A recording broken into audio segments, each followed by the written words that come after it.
Welcome to the Not Great Parents podcast. I am Not Great Parent Molly, and this is my co-host, Not Great Parent Nathan. Hello. Hello, everyone, and we are proud to be not great. That's right. The whole goal of what we're trying to do here is say we're not pursuing life in the greatness of this world, things like success and happiness and money and better careers and all those kind of stuff. And even for our kids, better grades and accomplishments and experiences for them. Experiences and awards and all those things. But we're going to pursue life in the goodness of God's kingdom. And that is everything from the fruit of the Spirit of love, joy, peace, patience, kindness, all those good things, right? Or just the self-sacrificial love of Jesus. We want to pursue that, which often means we're going to have to give up some of the greatness of the world so that we can pursue that. And when it comes to our kids, we're going to have to lean more on the goodness of God than the greatness of this world. Yeah. So tell me, have you ever failed? And I know you failed. Yes. You and I both are children who probably towed the line a little bit and went right on over the edge. My mom used to say, you're walking along the line and you're just going to fall right off at some point. But she would say it in a way like as a warning. If I fell off, whatever, it always was okay. But there were times where I did things that would have been seen as a failure by my parents or different things like that. I know you have too. Can you think of an example? Maybe not in your parents' reaction, but you thought they might get upset, more upset than they did. I think when I was little, I remember my dad, my whole family's really into baseball. That was the thing. Besides Jesus, it was really Jesus and baseball in our home. And so my older brother had played, and he was very talented at it, and I really wanted to be good. And I played 2 years for a coach who was very encouraging and was on my side. And I think I had shown some promise. Like my dad was even like, I think you could have been, you would have been great or whatever. Not in like trying to build me up kind of way. Yes. But your potential. Yes. I remember I had a really bad year. I played fall ball when I was 9 years old for a coach who just was, he was more stick than carrot, right? There was a lot more, you're not getting this out. There was no reward. You're not doing this right. And I just hated it. And I remember being so afraid to tell my dad, I don't want to play baseball ever again. Right. I'm done with this. I want to pursue this other stuff. And I remember having to tell my parents that, but both of them just being like, okay, yeah, we can see that. Yeah, we can see that that's something that's... And you probably were fretting about telling them. Oh, absolutely. I remember just being terrified that they're going to feel like this was, just the worst decision I could make. Now, that was really a small thing. There were other things in life that I had tried to hide that were kind of more moral failure kind of stuff, things that I was afraid to tell my parents of. But every time when I would get up the courage to finally admit it or confess whatever it was, when I was met with love and grace on the other side, it actually built into me this idea of my parents are for me no matter what. Yes. Even when I do things that might embarrass them in front of other people. I was the preacher's kid. Oh, you did a lot of things that might be embarrassing then, right? Well, I think that's the theory around preacher's kid, which often ends up being true, is that preacher's kids often become so rebellious and whatever because the thought is, and in a lot of church systems, it's very much everyone in the church is like, now you're going to embarrass your dad. You're going to embarrass them. You're going to, or the dad, the parents start saying, hey, everything you do is a reflection on me. Right. So make sure. Or all eyes are on you because you're. That's right. My dad was always on the other side of that. My mom was always on the other side of, I don't think I ever once heard what you do is a reflection on your dad. No. I don't think I ever heard, people expect more out of you because you're the preacher's kid. All those kind of things. Now, I do think some other people in the church said similar things, but never from my parents. Right. And I always knew, no matter what I did, even when I messed things up, even when I did things and I behaved ways at the church that other teachers and people had to get on to me for, right? And my parents would back up those teachers. Right. Yep, you can't act that way. Yep, you can't do that thing. I never felt like my parents were embarrassed by it. Right. And so I think that's a different level of kind of thing. And I think when you're in a world, getting back to good, not great, where you're pursuing greatness, those things, those embarrassments and those things tend to be bigger than when you're pursuing goodness. And I think what ends up happening is if we're not careful as parents, we will really start to create in our kids this fear that, well, my parents love me as long as X, Y, and Z. Or my parents love me, but yes, or they love me when, yes, and that there's some condition within the way that we're loved. And, we're going to talk about in this episode about our family being a training ground. Yeah. Our homes being the training ground for learning how to love and be in relationship with other people. That's right. And I think in particular, when it comes to eventually being able to attach, having this ability to fail well, most of us think that our job in the home is to train our kids to succeed in life. So I want to give them all the skills they need to, make good grades so they can get a good job and go to a good college. Or, if I want them to have, that athletic experience, I want to get them in baseball young and I want to teach them how to do this and get them the coach they need and get the preparation or, give them singing lessons or whatever the thing is. We think that's our job as parents, is to help them succeed. I want to suggest that maybe what our job, in order to help our kids form secure attachments, right? That really the best thing we do is teach our kids how to fail. Teach our kids how to mess up, make mistakes. And even when they sin, I'm not saying we're supposed to teach our kids how to sin, but that when they sin, because it's inevitable, they're going to do it, how to confess that sin, how to do that in a loving way that they know when I'm open and honest and vulnerable, these people will love me and accept me. Exactly, for who I am. So that when they are adults and they're no longer coming to their mother or father to say, hey, I'm 35, but I got to confess this sin to you. Right. That they would maybe do that with other brothers and sisters in Christ in their church, that they would be able to be vulnerable and open so they can continue their growth in the kingdom. Right. And then as they have their own children, they have those healthy attachments and relationships with their children to help continue to grow the kingdom.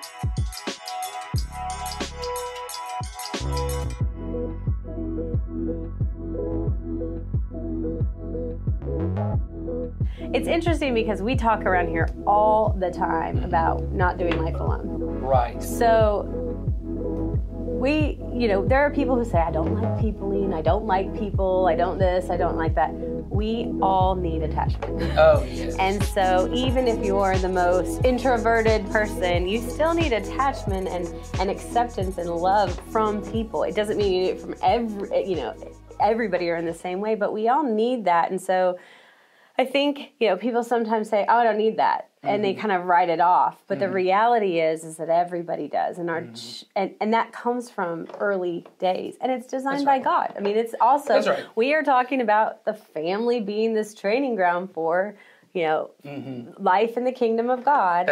So he says, we're not doing life alone. And that includes this practice of attachment. So. Well, I think in particular, when you talk about, I think we said in the first couple of episodes, the family is the model really for the church of this, that I'm supposed to experience what it's like so that when I'm an adult, I choose to say, hey, I'm going to attach to these people. They're going to become my brothers and sisters, people who are strangers to me, who probably when I first met them, they were nothing more than strangers. They might have different ideas about life than I do. Right. They might be ethnically different than me. They may be nationally different than me, right? There's all these different things that could separate us, right? But somehow I'm going to attach to them and trust my life to them, trust the most vulnerable parts of my life to them. We just recently had a seminar at our church for people when it comes to finances, and we're trying to help people, and they were talking about that really what it really takes for a person to find financial freedom is to be able to be vulnerable enough to let someone into your finances to see what's going on. Right. And see the mess of it, see whatever it is.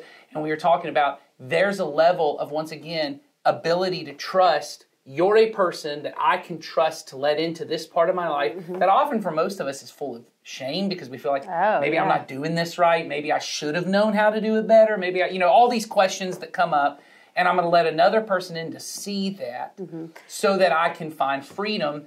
And what we believe is freedom in Jesus. That Jesus cares about your financial freedom, but also your emotional freedom, your mental freedom, all different aspects. But that requires me to be at a place where I can really trust, hey, these people, they're for me.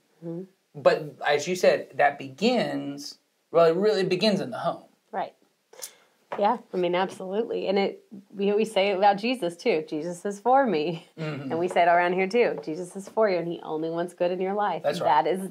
He has set that example, and we as parents should set that example in our own homes with our children. That's right. Well, and if you think about it in that terms, when I was first describing what the purpose of secure attachment, that I would know this person's for me. They do anything for me. They don't want anything from me. They just want to give to me. They want to... they would be self-sacrificial. All of those things are characteristics of God. Right. Right? And that's the purpose is the parent is really to be, once again, this model to the child of what God's love is like. Exactly. That I don't want anything from you. And I want to say this as we kind of move forward. That doesn't mean that I don't ever correct your behavior. No. Or I don't ever put boundaries. We've talked on here about discipline and boundaries and all those kind of things. Difficult truths to your children, and right. Boundaries is huge. Yes, well, because God gave the children of Israel the law, and through Jesus, He gave us the Sermon on the Mount. He said, "This is the best way for you to live because I love you." And this isn't something I want from you. In fact, it was the enemy, it was the Satan, the serpent, when he came into the garden and says, hey, do you know the reason God gave you that rule about the tree? It's because God's trying to keep something good from you. Right. Which is what every teenager at some point thinks is, all my parents care about is me not having fun and doing what they want me to do. Yes. And the parent is like, no, I'm trying to keep you safe. I'm trying to keep you from making a bad decision that can wreck something in your future. I'm trying to X, Y, Z, right? And so my job as the parent, it's not that I never put boundaries, it's not that I never do, but I always do so in such a way that what I'm doing is for your good, not for my good. That I'm doing this for your good. And so that's really kind of the idea of what we want to talk about, is this idea that the point of the family, one of the things the family does for our children in preparing them for life in the kingdom is helping them to understand, almost to get this picture in their head that what relationships are for is for this kind of secure attachment where I can be vulnerable, right? Yeah. I can be open and honest, and what I won't receive rejection or judgment or condemnation. What I will receive on the other side is someone who loves me and will support me. And is for me. And is for me.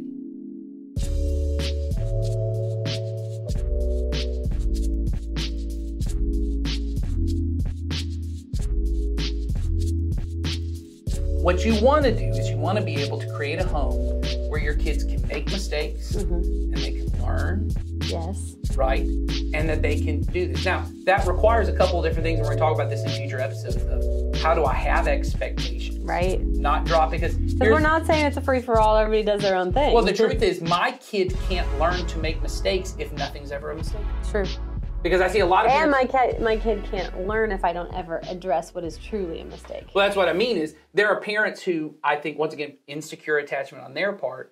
I grew up in a home that I felt like was too controlling, too image conscious, too whatever.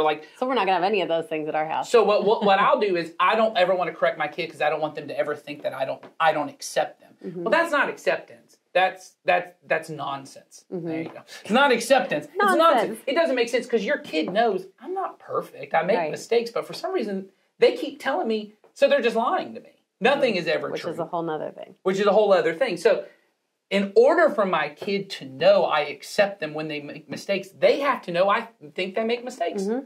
So this is what happens. As your kid gets older, I have these expectations. We'll talk about that in a future episode. But then when they make a mistake, I go, hey, everyone makes mistakes. Would you like help to figure out how to do that better? Instead of me coming in and going, you're not allowed to do it that way. I come in alongside and I go, would you like some help? That's one thing it has taken me a long time to even identify I need to do. I'm not doing it well. I'm at the, hey, I probably should try and figure out how to do this with my kids. But with my oldest daughter, instead of coming in and going, why'd you do it like that? Yes. What? Hey, this is the way you're supposed to do it. Or, how have I taught you to do that? Right. How did I blah, blah, blah, Didn't we talk about this? Yes. Instead, I come alongside and I say, oh, hey, I noticed this or I noticed that, And she will often say to me, yeah, I don't really like it. I wish I'd done this. Or I wish, yeah, that didn't go well. I wish I'd done this better. Then I get to come in as the supported, instead of the overbearing. I get to come in and go, everyone makes mistakes. Do you want to know what I would have done different? Do you want to know what X, Y, and Z? Right. Or I've had one where she'll come to me and go, my sister or a friend said this and it hurt my feelings. And I go, oh, how'd that make you feel? Then they tell me, and then I go, well, how do you think you should have handled that? Right. And they blah, blah, blah. And I go, do you want to know how I would have handled it? Then they're open because I'm trying to help you with a problem you have instead of making you the problem. Well, as soon as you make them the problem, they feel all the things. They feel unloved, they feel unaccepted, they feel like they're the problem. They feel they're immediately defensive, and it already has cut into the relationship and the attachment. And so it's really important to learn how to communicate that to your children, because like we're saying, we're not eliminating behavior, and we're not eliminating the need to correct and train your child. We are just saying that, you have to do it correctly so that you don't lose the ability to attach, because it's not just about attaching in your family. It's about teaching our kids how to have healthy attachments so that they can have healthy attachments in the kingdom of God. That's right. And I think what a lot of people think, as we're kind of wrapping up this whole idea, I think what a lot of people think attachment is me just constantly saying, I love you, we're okay. Attachment exists in reality. When your child is a baby, that's mostly exactly all it is. It is me hugging and cuddling, it is me looking my baby in the face and saying, you're precious, and singing all the songs, doing that. When they're a toddler, it's just encouraging, because everything's a mistake. Nothing your toddler does is actually that great. Some are cuter than others. People come to me and be like, look at my toddler. They're such an artist. I'm like, this looks like crap. I don't know why you brought this to me. But what you say to the toddler is, that is so great. Look at how good you are. Because that's all that it is. And every year as they get older, you have to increase the reality for them, because they're getting smarter. And they're aware. No one actually thinks this was any good. Because I've seen other people who actually are good. And I'm smart. And I know that. And if you're going to, yes. And that is the world, that sends you down the path of greatness, because like we've talked about in previous episodes, not everybody can be everything. So everything you do isn't good. That's right. And so we're preparing our children for that. And so, as they age, we start to do this, more of a separation and train them to be able to handle those things. But always under this acceptance of, I am for you. And so I think by the time you have a teenager, this is where I see a lot of parents get frustrated. When I was a youth minister, I regularly would have parents come to me and go, well, you talk to my kid because they're failing this class and they won't. They won't, blah, blah. I said, so you've nagged them about it, which is what I would say. So you've nagged them about it. They're like, yeah. And I go, did that work? And they go, no. And I go, and now they won't talk to you about it. And now you want me to nag them, and you think my nagging is going to work. They go, well, once they hear it, I said, do you think they care about failing this class? No. Then nothing any of us are going to say is going to do that. Why do you not want them to fail the class? Because then they won't graduate on time. Then they're going to watch their friends graduate. And I go, then maybe the best way for them to learn is to let them fail this class. You've already told them you think it's a bad idea. You've already told them, hey, I think this is blah, blah, blah. It will not kill them when they're 35 that they failed one class when they were 16. But what might kill them is that when they're 35, they can't succeed in a job without mom coming and talking to their boss for them. Because they can't get that thing figured out. Or they have to have a boss who hyper-parents them and goes, hey, that thing's late again. Hey, that thing's late again. They need to have some real-world acceptance, and then you get, real-world experience so that you can be the one of acceptance, saying, hey, I know that messed up, and now I'm not going to I told you so. I still love you. I'm still proud of you, and I think you can fix this. I don't think this is beyond you to fix this. We are so, and I get it, because I'm at the beginning stages of having a teenager. It's hard. She is making decisions now that will have real world consequences for the rest of her life, and you're terrified. But part of giving her confidence is for her to know, even when you make a bad decision, we can come around this. And if you get people around you that you will tell the truth about the bad decision you made, do this, they can come in and help you, because long term, that's the way it works. Because otherwise they end up in a place where they're in a marriage and the marriage is rocky, but they can't tell anyone their marriage is rocky because they've been told, no. You got to fix it before it's a problem. Or they've messed up in another relationship, or financially they've messed up. Or financially, we talked about that today. It's about knowing that you are part of an unconditional group of people that no matter what you've done, Yes. They're not going to stop loving you, and that they're the ones who can help you. And they are for you. Yes. The way that God's for you, and the way that your parents should be for you, and then we want our kids to know that they can walk into that too and have people that are for them.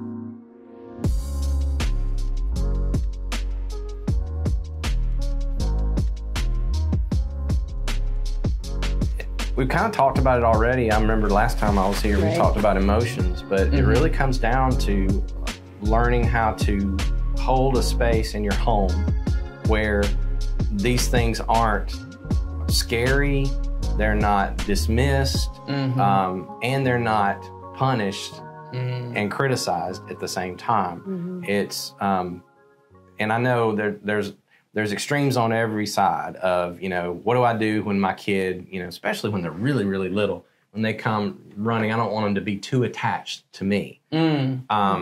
That's probably not going to happen at the really small level. In fact, at that level, you need to that's actually a sign of healthy attachment. Right. When your child's in an unfamiliar place and then they sort of cling to you. Right. Or they want to come back to you. Because you're safety to them. You are safety. And that's actually a positive thing. But here's the thing. When they do come and cling to you, does it actually calm them down?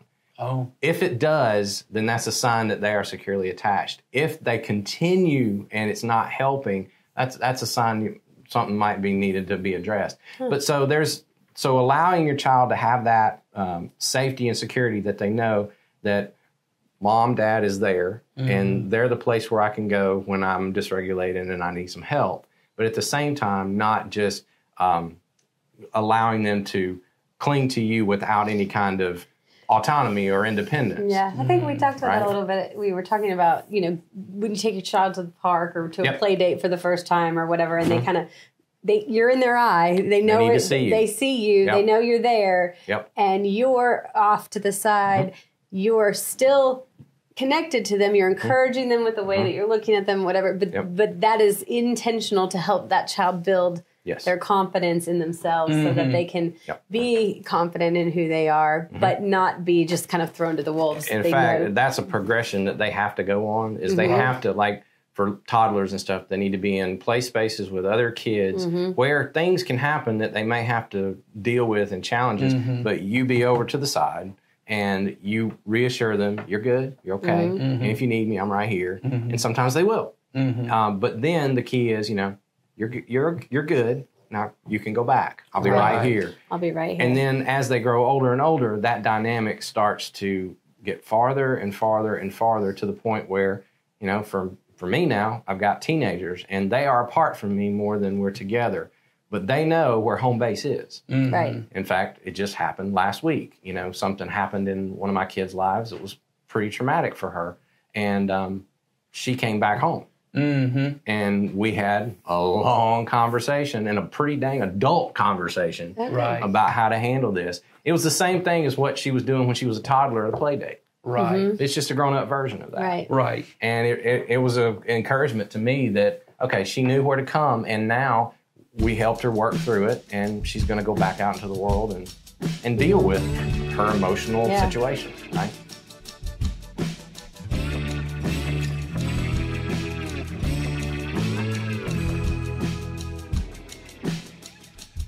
We've now gone down this road. In the 70s, we started this whole self-esteem psychology, which was all the research said that kids with high self-esteem made good grades. So what we started doing was we started telling them, you're great, you're great, you're great. What it turns out is that self-esteem is a result, not a cause of good grades. What that means is I have high self-esteem when I make a good grade. Having high self-esteem does not make me make good grades. Right, it's the opposite. What happens is I've been told my whole life, you're special, you're important, you can do anything, but I've never had to prove that. So what happens is I have a lot of anxiety and a lot of depression around myself because I go, man, everyone thinks I have all this potential and I stink. I'm not good at anything. Everyone keeps telling me I'm good, but man, I don't I can't do anything. Right. I know all my flaws, and I can't tell anyone my flaws, because then guess what? And this is what we call the millennial generation. Right. This was our entire life, was we were told we're the greatest and the best. And, people make fun of the participation trophies, but the parents were the ones who gave us the participation trophies. They were the ones who told us it's not okay to lose. It's not okay to be bad. So because that's in an effort to tell us it's okay to lose. What you actually told us was it's not okay to lose. Right. That everyone needs a trophy, and if you don't have a trophy, you're bad. Mm-hmm. And so what ends up happening is we continue these kind of things. Our efforts to try and make our kids feel confident, it's actually teaching them it's not okay to fail. Mm-hmm. It's not okay to lose. Mm-hmm. And if you mess things up, there ain't no way back from it. Right. Which is the opposite of Jesus. And it's the opposite, I really do hope that every parent, none of us want our kids to think that. Mm-hmm. It's just what we're doing is often messing that up. And then our kids feel like, well, I can't tell them this. I can't do this because I don't want to let them down. I don't want to have all those things happen. And for our kids to eventually become people who live in the kingdom of God, mm-hmm. and who can attach to other believers that they will call their brothers and sisters, they need to know failure is an option. Yeah. That it does happen. Truth is okay. Yeah, that I can be told the truth and I can tell the truth, mm-hmm. right? That all of these things, and people will love me and accept me for who I am, not for this idea of you have to love me without any truth. Because when most people say you have to love me for who I am, what they mean is don't ever tell me the truth. Just whatever I do, you have to tell me it's great. Not love. What loving me for who I am is to say what you did was hurtful and wrong, but I'm not leaving you. Right, because I'm not walking away from you. Because I'm for you and I'm for us. So, this is what I would say is, a practical application is, when your kids fail, let them fail. When it looks like, and depending on the age, depending on the size of it, not letting your 4-year-old play in traffic, is where everyone wants to go to, but being able to step in and say, hey, here are the boundaries, here are the things, and in ways that are safe and secure for them at their level of development, let them fail. And then come alongside and say, hey, I know that messed up, but mommy still loves you, daddy still loves you, we're going to help you figure this whole thing out. Right. I think finding ways to help our kids fail well is more important than helping them succeed. I agree entirely. And at the end of the day, when you do that, they will feel loved unconditionally when you're putting love in who they are as a person and not in their achievements or whatever they're doing. That you want them to succeed in. One of the things people don't realize about kids who are from trauma or are in the foster system or have dealt with abuse or neglect, often the reason that their behavior is so extreme is because what they're trying to do is, if you see the worst of me and you still love me, that means you really love me.